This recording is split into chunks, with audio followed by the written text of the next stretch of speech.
So thank you for coming here today. Thanks for having me. We're really happy to meet you. And we're going to have you read the story, and then we'll go into the critique. Okay. Okay, thanks. Oh, and I'll read the summary. Yes. Read the summary. So this is a young adult. I don't know if you had a working title. Expectations. Okay. And closeted high school junior double dates to prom with his sister's best girlfriend's girlfriend, said best friend, and his secret crush. Chaos ensues. Okay. Chapter 1. 4 more shots and I crushed my record. I mopped my forehead with my t-shirt.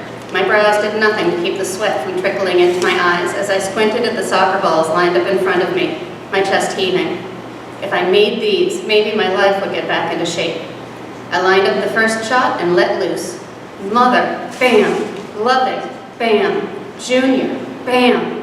Each soccer ball slammed into the center of my plywood target, bouncing the board against the dilapidated shed. Except the last one, my 4th and final effort, prom, careened to the right and shot away into the yard. Damn it. Life was still off the rails. Prom loomed. I threw myself onto the grass and screamed incoherently at the sky. Control yourself, Jackson, said a voice above my head. The neighbors will think you're being tortured. Screw off, Katie. My goth-clad sister plopped down next to me. Twin sister. Fraternal, obviously, me being a guy and all. Hard to see the resemblance now that she dyed her hair jet black and wore more eyeliner than a Kardashian. Language, she said, handing me a water bottle. What did that poor wooden goal do to you? That last shot, sis, I said, mopping my face with my t-shirt. I'd have broken my record. Big deal. Katie ripped one of the many dandelions from our lawn. So you can only hit a 4x8 piece of wood 24 times. In a row, from 50 feet. And it's half as tall and only a third as wide as a regulation goal. Which you're generally standing in, you're the goalie, remember? She popped the yellow flower off its staff, aiming it at my head. The goalie, I remind you, must kick to his forward line with pinpoint accuracy. I batted the plant away with a bottle and kicked at Katie's black tutu. Yes, my sister wore tutus. Some kind of retro black swan thing. She swiped at my leg. So it's really eating you. Nothing. I pressed the palms of my hands into my eyes, willing her to stop talking. No luck. Totally not nothing, she said. I heard you from the house. You were killing those balls. What's up? Prom, I said, my arms falling onto the grass. This was a conversation I did not want to have again. We both knew how it would end. Clenching and unclenching her gloved hands, she started in anyway. You know, this would be so much easier. Katie did, I said, struggling into a sitting position. If you would just do not say it. Tell everyone you're gay. I sighed, placing my hands on my chest. You hurt my heart. She shrugged. Had to be said. Again, I muttered. And again, she agreed, until you man up and tell Scott and the rest of your buddies. I groaned. I just want to go to the dance. Understood. Come on, she said, standing as half her mouth twisted upwards. I'll help you find your balls. I snatched at her tool, but she somehow eluded my lightning-flashed reflexes. She somersaulted out of range and took off toward the house, leaving me to trudge towards the back fence. In the back of my mind, I knew she was right. If I let my gay flag fly, or at least told my best friend Scott, things would be simpler. I'd known I was gay since I was 3, since when I drew a picture of me and Katie in matching purple dresses. Mom took it in stride, not surprising for a hippie jewelry designer. But the kids on my Pee Wee soccer team were not as accepting of my skirts. By the time I met Scott in 2nd grade, I figured out it was easier to behave like one of the crowd. Scott and I had become instant best buds. He was in my class and on my soccer team. He practically lived at my house during middle school, so he didn't have to listen to his parents' marriage fall apart. For me, back then, being gay didn't mean I wanted a boyfriend, just a best friend. I wrestled one ball out of the bushes along the back fence and carried it while kicking another toward the shed. Katie met me at the door and we tossed all 4 into my soccer box. As we locked up and headed into the house, Katie asked, "Why don't you just go stag like usual?" That was the plan, but Scott ruined it by getting a girlfriend. I slammed through the rickety screen door. Scott and I had gone stag to almost every dance, homecoming, and school event you could think of. So what? Katie asked as she followed me to the dining room, location of most homework production, meals, and big talks, which this was turning into. Stick with the plan. Yeah, well, Mindy has a different plan. I threw myself into a chair and slid my backpack toward me. Mindy, Scott's girlfriend? Katie's upper lip twisted. I swear I do not understand why Scott is dating that witch. She's not bad. Mindy wasn't my favorite person, but loyalty to Scott demanded a defense. Problem is, she thinks it would be swell if I took her best friend to prom. Katie slapped a hand over her mouth. Sarah Thromble? Exactly. I shall not spend my prom with Satan's daughter. Agreed. Katie pulled a pen and an agenda book out of her pack. We can't have that. Nope, but if I go stag, Sarah will be mad at Mindy, Mindy will be mad at Scott, and... Got it. So find a date. Katie started doodling on her agenda cover. So not into girls like that. Pretty much the definition of gay. What I would like is to go to the dance, hang in the crazy-ass penthouse suite Hulk's dad is getting him, and crash at the hotel.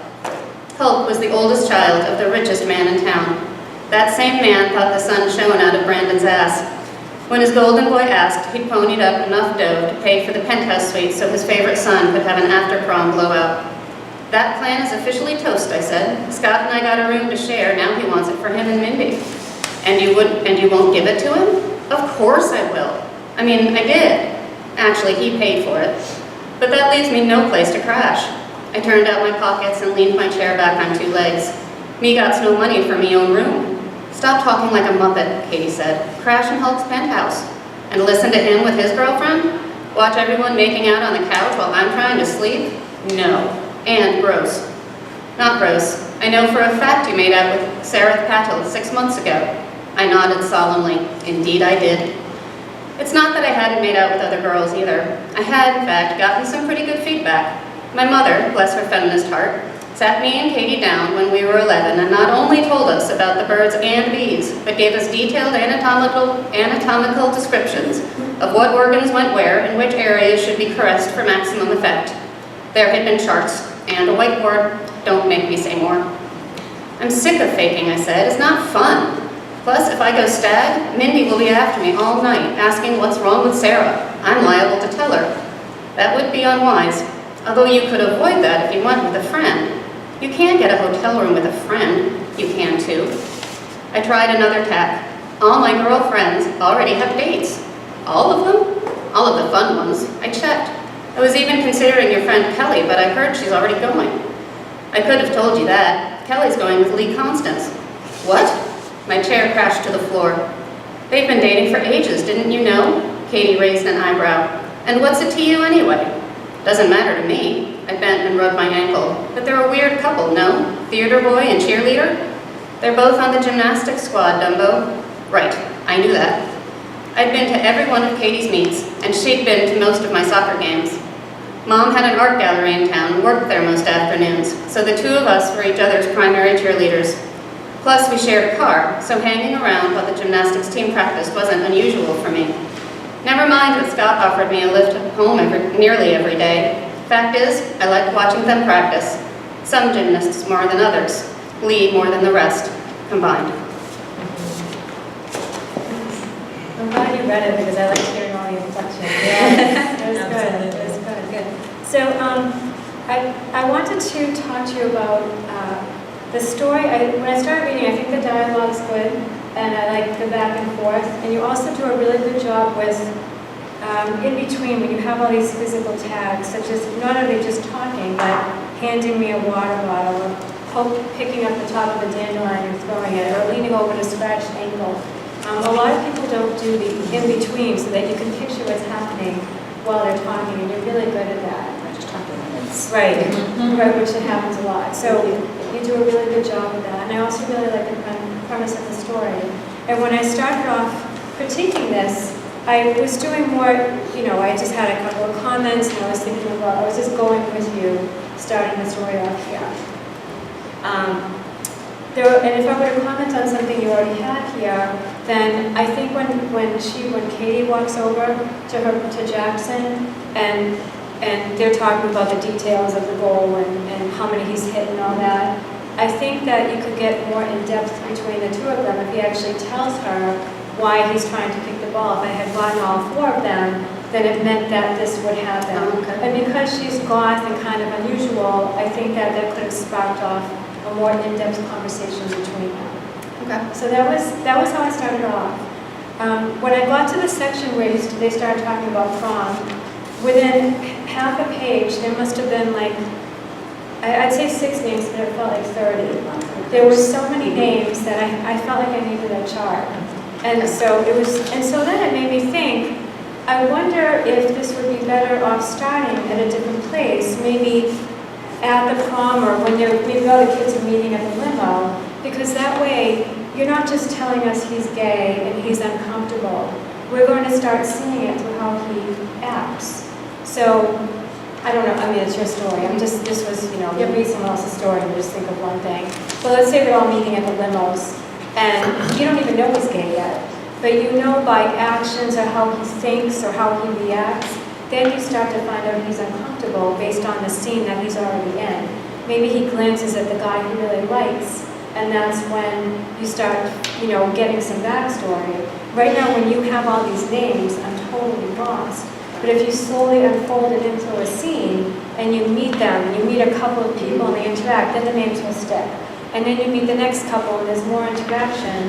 Not only the name sticking, but now you're getting more feel for who he is, and then you figure out he's gay. And then, it's not just all at the very beginning that you find all this out. Okay. So that was just all about it. I didn't have any problem with the names myself. Oh, you didn't? Really? Like these 6 characters in the first 6 pages. I didn't think it was It's like that. I would have liked to see the beginning done slightly different. I mean, I think it's very fun. I think the whole thing is. Yeah, I like I think it's Yeah. terrific. It's angsty, but it's not whiny, which it's a nice distinction. I mean, you can tell what's bothering this guy, but it doesn't feel like that kind of thing. So I like that. But the beginning, I thought, give us a little more details. 4 more shots, and I crush my record of what? We want. You have to tell us what to root for. Do we want them to take these shots, and why do we want them to get these shots? I'm kind of smiling because my critique group, I had something like that, and my Take it critique out. was like, too long, get to the point. Well, I don't know. I totally get what he's doing. I mean, it's like an omen. If I can do this, then it's an omen. It's all going to work. Right. But without that, I mean, I could work out what it was, but I don't know. I thought the setup could be better. Okay. I really like Katie. Okay, and I hope there's more of her. I hope she has a life also. Yes. Because, I mean, she's the same age as her brother. Presumably she's going to the junior prom too, but we hear nothing about that. So I hope we do. It comes up later. She's Okay. awesome. Yeah. Yeah, I thought she was great. I wanted more twin or sibling empathy. Okay, you're saying, but I'm glad. I didn't know she's going to prom anymore. She cares for that thing. Okay. I'd like to know how Jackson dresses every day, and then how he'll dress for prom. If he'll go traditional, if he'll go outlandish. I know he's not goth, you've mentioned that, but we don't know what he is. Okay. And I liked learning about the object of his affection, but it wasn't until page 6. And perhaps we can learn sooner about Lily somehow. I don't want you to dive in, get into a second sentence somewhere. And while we're talking about family relations, we know about mom. Mom's very understanding, accepting, very artistic. What's dad like? Do the kids have dad's physical traits? Do they have dad's personality? Are they very different from dad? It would be really nice to know.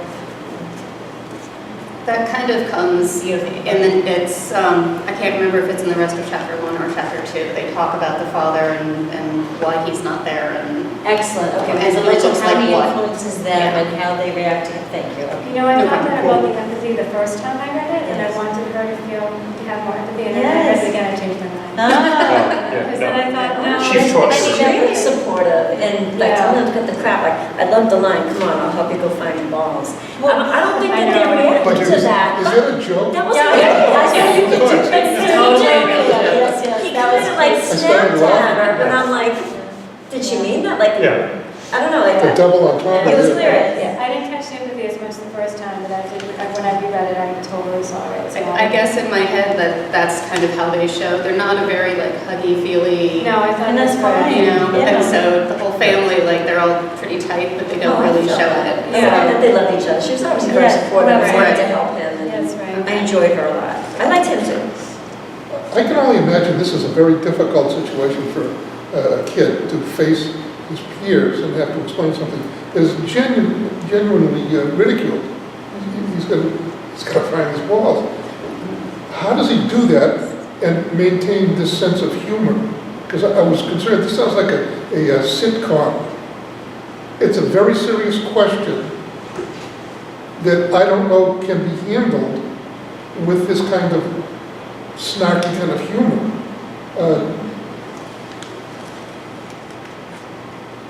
I'm having a hard time deciding whether this is a silly treatment of a difficult situation, or you're going to change that. When does it come out? And is that going to be funny? Because that would really change the direction of the tone of the story. It's hard to tell at this point if that is going to be the result. I mean, I could see it going both ways. I could see, you making some kind of This sounds announcement sitcom. to somebody, but not necessarily. I mean, it could go through the entire story and that doesn't come up. And he never comes out. It's possible. Oh, yeah. But I think that's how, at least in my head, how he handles the situation that he's in right now, because, and this is described more longer, but, or later, soccer is extremely important to him. And I think especially nowadays there is more acceptance in many high school situations of being gay, but you hear a lot of like stories in athletic groups where if you are gay, you are That's gay. it. And so He's fearful of that. this is the way, like his humor is like the way that he deals with the fact that he can't talk about being gay, right? So he's sort of taken up the class clown, but then he's put in this situation where he ends up going to prom with this guy he really likes.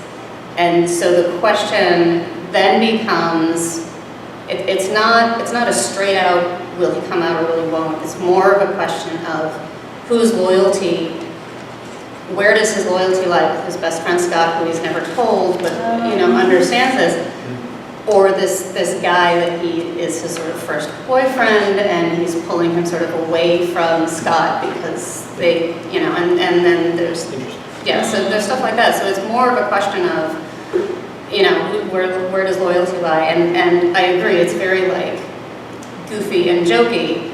It gets deeper, but I think starting out like that gives it somewhere to go. And maybe I'm wrong, but I guess that's how I've been thinking about Also, it. I mean, the way it started out, he is absolutely saying no. That's not a possibility. I mean, that's the first thing she brings up. She says no, that's not happening. So, for me, I could accept going through the whole story and it doesn't happen because he says right at the beginning. Or it could be that somewhere he does make a decision to do that, and that I can see that too because characters change in stories. That's what we look for. There has to be a conclusion, really. Either he has to deny it or he has to accept it and find his way into it. Right. But there has to be a resolution, because you've set up a problem here. Yes. And you can't leave, it's like putting the gun on the shelf, you gotta use it. Here's a problem, and you have to solve this problem. Now, the solution clearly is not going to be, he's going to become straight. That's off the table. So he is gay, and he's going to have to face his friends at some point in the story. You're talking about, and I agree, this is a moral story you're talking about. He has to make a decision. That's not humorous. That is mind-breakingly difficult. And the torture that he's going to go through is not going to be funny as you start off in the story. And I think it'll be disappointing to readers who are seeing a sitcom and having it turn into a philosophical discussion of loyalty. I disagree with, honestly, I don't read a lot of adult literature. I read a lot of, because I write for children, I read middle grade. This is young adult. Right, so that's what I'm going. So, I don't know if have you read Going Bowline? I have not. All right, so it's a serious situation, and it's written hilariously, but it's serious. I would definitely suggest you read it. Yeah. Okay, because the main character, it deals with some serious stuff, but he's so funny.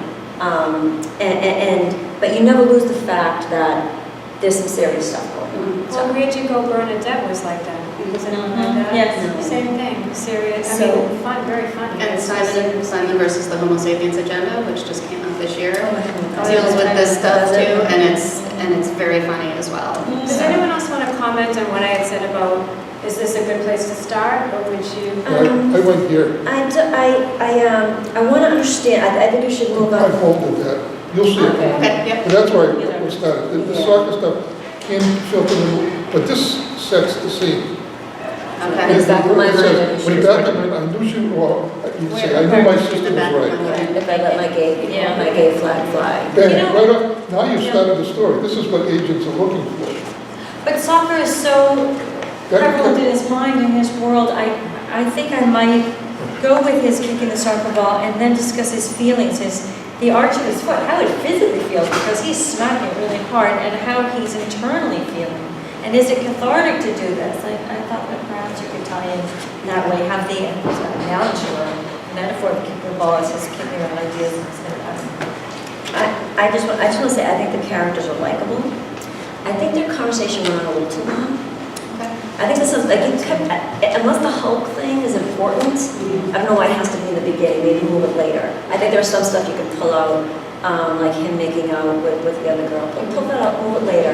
I think you need to get to, okay, what are they going to do about it, Okay. right?